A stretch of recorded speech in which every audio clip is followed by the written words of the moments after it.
Okay, applicant number 5, pasok na. Sir, good morning, sir. Apply po ako ng trabaho, sir. Ito po yung aking resume, sir. Ano ba nang alam mong trabaho? Ang nakalagay dito, ano, director applyan mo? Try ko lang, sir. Baka sakaling pwede, sir. Ang hirap nun. Marunong ka ba maglinis ng CR? Gago! O marunong ka ba mag-ayos ng kuryente? Kuryente? Marunong ka ba maghugas ng plato? Plato? Sa gwapo kong plato?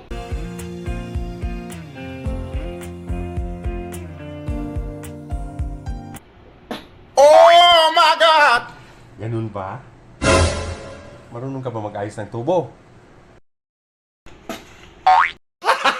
Gago!